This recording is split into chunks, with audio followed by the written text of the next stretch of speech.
ವರಮಹಾಲಕ್ಷ್ಮಿ ಹಬ್ಬದ ದಿನ ಕಳಸಕ್ಕೆ ಈ 9 ಮುಖ್ಯ ವಸ್ತುಗಳನ್ನು ಹಾಕುವುದನ್ನು ಮರಿಬೇಡಿ. ಲಕ್ಷ್ಮೀ ಕಳಸಕ್ಕೆ ಈ ವಸ್ತುಗಳನ್ನು ಹಾಕುವ ಮುನ್ನ ಒಂದು ಮುಖ್ಯ ವಿಚಾರವನ್ನ ತಿಳಿದುಕೊಳ್ಳಿ. ಕಳಸದ ನೀರಿನೊಳಗೆ ಈ ವಸ್ತುಗಳನ್ನು ಹಾಕಿದ್ರೆ ಹಾಳಾಗಬಹುದು. ಯಾವ ವಸ್ತುಗಳನ್ನು ಹಾಕಬಾರದು ಗೊತ್ತಾ? ವರಮಹಾಲಕ್ಷ್ಮಿ ದಿನ ಕಪ್ಪು ಮತ್ತು ನೀಲಿ ಬಳೆಗಳನ್ನು ಏಕೆ ಬಳಸಬಾರದು? ಮನೆಗೆ ಬಂದ ಮುತ್ತೈದೆಯರ ಆಶೀರ್ವಾದ ಪಡೆಯುವ ಈ ವಿಧಾನವನ್ನ ಮರೆಯಬೇಡಿ. ಕಳಸಕ್ಕೆ ವಸ್ತುಗಳನ್ನು ಹಾಕುವಾಗ ಮಹಾಲಕ್ಷ್ಮಿ ಅಮ್ಮನವರನ್ನ ಹೀಗೆ ಪ್ರಾರ್ಥನೆ ಮಾಡಿ. ವರಮಹಾಲಕ್ಷ್ಮಿ ವ್ರತದ ದಾರಕ್ಕೆ 9 ಗಂಟು ಹಾಕುವಾಗ ಈ 9 ನಾಮಗಳನ್ನು ಹೇಳಬೇಕು. ಕಳಸ ತೆಗೆದ ನಂತರ ಅದರೊಳಗಿನ ವಸ್ತುಗಳನ್ನು ಏನು ಮಾಡಬೇಕು ಗೊತ್ತಾ? ವರಮಹಾಲಕ್ಷ್ಮಿ ಹಬ್ಬದಲ್ಲಿ ಈ ತಪ್ಪುಗಳನ್ನು ಮಾತ್ರ ಮಾಡಬೇಡಿ. ಹೆಚ್ಚು ಆಡಂಬರಕ್ಕಿಂತ ದೇವಿಯ ಮೆಚ್ಚುಗೆಯಾಗುವಂತೆ ಹಬ್ಬ ಆಚರಿಸುವುದು ಮುಖ್ಯ. ಸ್ನೇಹಿತರೆ, ಈ ಎಲ್ಲ ವಿಷಯಗಳನ್ನು ಈ ವಿಡಿಯೋದಲ್ಲಿ ಕಂಪ್ಲೀಟ್ ಆಗಿ ತಿಳಿಯೋಣ. ವಿಡಿಯೋನ ಎಲ್ಲೂ ಸ್ಕಿಪ್ ಮಾಡದೆ ಕಂಪ್ಲೀಟ್ ಆಗಿ ನೋಡಿ. ವರಮಹಾಲಕ್ಷ್ಮಿ ಹಬ್ಬದ ದಿನ ಲಕ್ಷ್ಮೀ ಕಳಸಕ್ಕೆ ಈ ಮುಖ್ಯವಾದ ವಸ್ತುಗಳನ್ನು ಹಾಕಿ ಪೂಜೆ ಮಾಡಿ. ಮಹಾಲಕ್ಷ್ಮಿ ದೇವಿಯು ಮನೆಗೆ ಬಂದು ಶಾಶ್ವತವಾಗಿ ನೆಲೆಸಲು ಹಬ್ಬದ ದಿನ ಕೆಲವು ನಿಯಮಗಳನ್ನು ತಪ್ಪದೆ ಪಾಲಿಸಬೇಕು ಎಂಬುದು ಪರಂಪರೆಯ ನಂಬಿಕೆ. ಸ್ನೇಹಿತರೆ, ವರಮಹಾಲಕ್ಷ್ಮಿ ವ್ರತದ ಬಗ್ಗೆ ಭವಿಷ್ಯೋತ್ತರ ಪುರಾಣದಲ್ಲಿ ತಿಳಿಸಲಾಗಿದೆ. ಚಾರುಮತಿ ದೇವಿಯ ಕನಸಿನಲ್ಲಿ ಸಾಕ್ಷಾತ್ ಶ್ರೀ ಮಹಾಲಕ್ಷ್ಮಿ ಅಮ್ಮನವರು ಕಾಣಿಸಿಕೊಂಡು, ಯಾರು ನನ್ನನ್ನು ಶ್ರದ್ಧಾಭಕ್ತಿ ಮತ್ತು ವಿನಯದಿಂದ ಸರಳವಾಗಿ ಪೂಜೆ ಮಾಡ್ತಾರೋ ಅವರಿಗೆ ಅವರು ಕೇಳಿದ ವರವನ್ನ ನಾನು ನೀಡ್ತೇನೆ ಎಂದು ಹೇಳಿದ್ದಾರೆ. ಚಾರುಮತಿ ದೇವಿಯ ಸದಾಚಾರವನ್ನ ನೋಡಿದ ಶ್ರೀ ಮಹಾಲಕ್ಷ್ಮಿ ದೇವಿಯು ಕನಸಿನಲ್ಲಿ ಕಾಣಿಸಿಕೊಂಡು ಈ ಮಾತನ್ನ ಹೇಳಿದ ನಂತರ ಚಾರುಮತಿಯು ವರಮಹಾಲಕ್ಷ್ಮಿ ವ್ರತವನ್ನ ಆಚರಿಸಿ ಸಕಲ ಸಂಪದಗಳನ್ನು ಪಡೆದಳು ಎಂದು ಪುರಾಣಗಳು ಹೇಳುತ್ತವೆ. ಇನ್ನು ಲಕ್ಷ್ಮೀ ಕಳಸಕ್ಕೆ ಯಾವ ವಸ್ತುಗಳನ್ನು ಹಾಕಬೇಕು ಅನ್ನೋದನ್ನು ತಿಳಿಯೋಣ. ಕಳಸಕ್ಕೆ ನೀರನ್ನು ಹಾಕಿ ಕೂರಿಸುವವರು ಒಂದು ವಿಚಾರವನ್ನು ನೆನ್ಪಿಟ್ಕೋಬೇಕು. ನೀರಿನ ಒಳಗೆ ಕೊಳೆತು ಹೋಗುವಂತಹ ಪದಾರ್ಥಗಳನ್ನು ಹಾಕಬಾರ್ದು.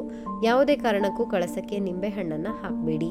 ದ್ರಾಕ್ಷಿ ಮತ್ತು ಗೋಡಂಬಿಯನ್ನು ನೀರಿನ ಕಳಸದ ಒಳಗೆ ಹಾಕಬಾರ್ದು. ಅವು ನೀರಿನಲ್ಲಿ ಹಾಳಾಗಬಹುದು. ಕಳಸಕ್ಕೆ ಅಕ್ಕಿಯನ್ನು ಹಾಕೋದಾದ್ರೆ ಮಾತ್ರ ಬಾದಾಮಿ ಮತ್ತು ಗೋಡಂಬಿಯನ್ನು ಅಕ್ಕಿಯೊಂದಿಗೆ ಹಾಕಬಹುದು. ಕಳಸಕ್ಕೆ 6 ಗೋಡಂಬಿ ಹಾಕಬೇಕು, 6 ಹಳದಿ ಬಣ್ಣದ ಕವಡೆಗಳನ್ನು ಹಾಕಬೇಕು, 6 ಗೋಮತಿ ಚಕ್ರಗಳನ್ನು ಹಾಕಬೇಕು, 6 ಬಾದಾಮಿ, 1 ಬೆಳ್ಳಿ ನಾಣ್ಯವನ್ನು ಹಾಕಬೇಕು. ಬೆಳ್ಳಿ ನಾಣ್ಯ ಇಲ್ವಾದ್ರೆ ಮನೆಯಲ್ಲಿರುವ ಯಾವುದೇ ಚಿಕ್ಕ ಬೆಳ್ಳಿಯ ಆಭರಣವನ್ನು ನೀವು ಬಳಸಬಹುದು. 6 ಲವಂಗ, 6 ಕಮಲದ ಬೀಜಗಳು, 1 ಬಟ್ಟಲ ಅಡಿಕೆಯನ್ನು ಹಾಕಬೇಕು.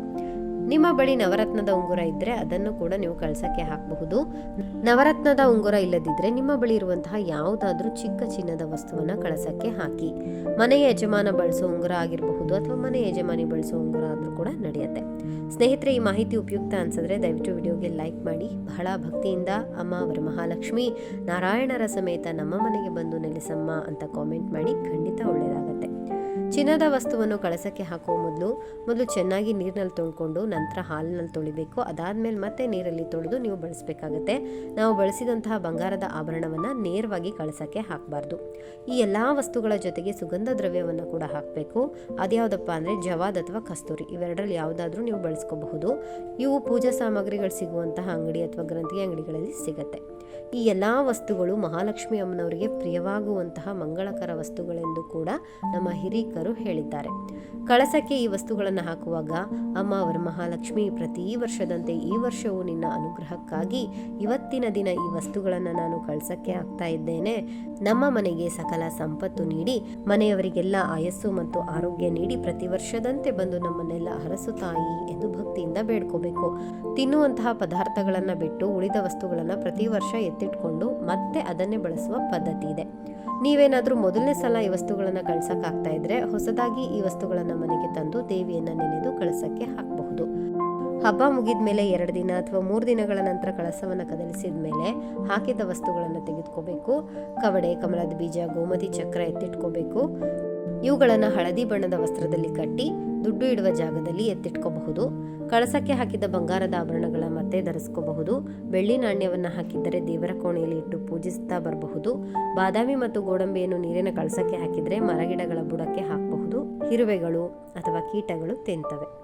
ಅಕ್ಕಿ ಹಾಕಿದ ಕಳಸವಾಗಿದ್ದರೆ ಆ ಅಕ್ಕಿಯನ್ನು ನೀವೇ ಸೇವಿಸಬಹುದು. ಇನ್ನು ವರಮಹಾಲಕ್ಷ್ಮಿ ಕಳಸಕ್ಕೆ 5 ವೀಳ್ಯದೆಲೆ ಅಥವಾ 5 ಮಾವಿನ ಎಲೆಗಳನ್ನು ಇಡಬೇಕಾಗತ್ತೆ.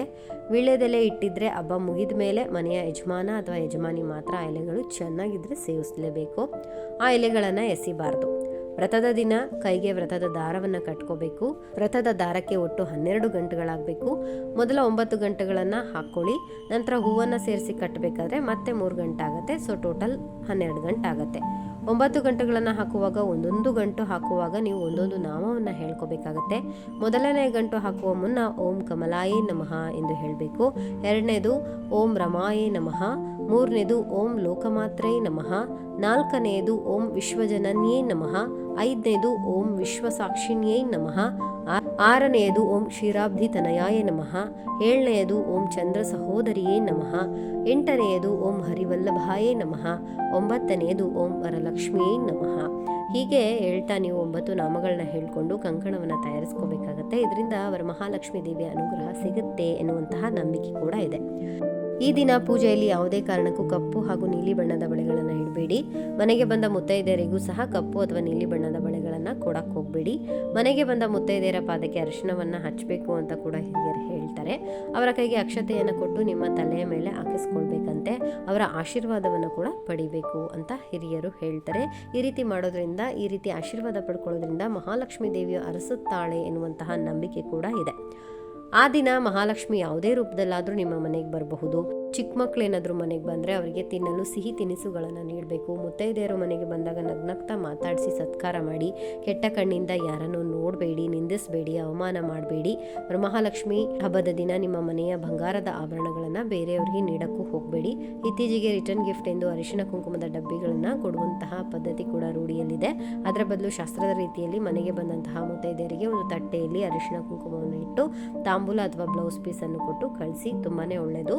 ಹೆಚ್ಚು ಆಡಂಬರದ ಹಬ್ಬಕ್ಕಿಂತ ದೇವಿಗೆ ಮೆಚ್ಚುಗೆ ಆಗುವಂತೆ ಹಬ್ಬವನ್ನು ಮಾಡೋಣ. ಜನರನ್ನು ಮೆಚ್ಚಿಸಲು ವರಮಹಾಲಕ್ಷ್ಮಿ ವ್ರತವನ್ನು ಆಚರಣೆ ಮಾಡೋದು ಬೇಡ. ನಾವು ದೇವಿಯನ್ನು, ಮಹಾಲಕ್ಷ್ಮಿ ದೇವಿಯನ್ನು ಮೆಚ್ಚಿಸುವಂತೆ ಹಬ್ಬವನ್ನು ಮಾಡಬೇಕು ಅಥವಾ ವ್ರತವನ್ನು ಮಾಡಬೇಕು. ಭಕ್ತಿ, ಶ್ರದ್ಧೆ ಮತ್ತು ಸರಳತೆಯಿಂದ ವರಮಹಾಲಕ್ಷ್ಮಿ ದೇವಿಯನ್ನು ಪೂಜೆ ಮಾಡಬೇಕು. ವರಮಹಾಲಕ್ಷ್ಮಿ ಹಬ್ಬದ ದಿನ ಕಳಸಕ್ಕೆ ಯಾವೆಲ್ಲ ವಸ್ತುಗಳನ್ನು ಹಾಕಬೇಕು, ಯಾವ ವಸ್ತುಗಳನ್ನು ನೀರಿನ ಕಳಸದಲ್ಲಿ ಹಾಕಬಾರ್ದು, ವ್ರತದ ದಾರಕ್ಕೆ ಯಾವ ನಾಮಗಳನ್ನು ಹೇಳಬೇಕು, ಯಾವ ಬಣ್ಣದ ಬಳೆಗಳನ್ನು ಬಳಸಬಾರದು ಮತ್ತು ಮನೆಗೆ ಬಂದ ಮುತ್ತೈದೆಯರನ್ನು ಯಾವ ರೀತಿಯಾಗಿ ಸತ್ಕಾರ ಮಾಡಬೇಕು ಎಂಬುದನ್ನು ತಿಳಿದುಕೊಂಡಿದ್ದೀವಿ. ಸ್ನೇಹಿತರೆ, ನಿಮಗೆ ಈ ವಿಡಿಯೋ ಉಪಯುಕ್ತ ಅನಿಸಿದ್ರೆ ದಯವಿಟ್ಟು ಲೈಕ್ ಮಾಡಿ ಮತ್ತು ನಿಮ್ಮ ಕುಟುಂಬ ಮತ್ತು ಸ್ನೇಹಿತರಲ್ಲಿ ಹಂಚಿಕೊಳ್ಳಿ. ಇಂತಹ ಆಧ್ಯಾತ್ಮಿಕ, ಪ್ರೇರಣಾ ಮತ್ತು ಭಾರತೀಯ ಸಂಪ್ರದಾಯಗಳ ಬಗ್ಗೆ ಇನ್ನಷ್ಟು ವಿಡಿಯೋಗಳನ್ನು ನೋಡಲು ನಮ್ಮ ಚಾನಲನ್ನು ಸಬ್ಸ್ಕ್ರೈಬ್ ಮಾಡಿ ಮತ್ತು ಬೆಲ್ ಐಕಾನ್ ಒತ್ತಿ. ಮುಂದಿನ ವಿಡಿಯೋದಲ್ಲಿ ಮತ್ತೊಂದು ಆಸಕ್ತಿದಾಯಕ ವಿಷಯದೊಂದಿಗೆ ಮತ್ತೆ ಭೇಟಿಯಾಗೋಣ. ಧನ್ಯವಾದಗಳು. ಶುಭವಾಗಲಿ. ಶ್ರೀ ವರಮಹಾಲಕ್ಷ್ಮೀ ದೇವಿಯ ಅನುಗ್ರಹ ಎಲ್ಲರ ಮೇಲಿರಲಿ.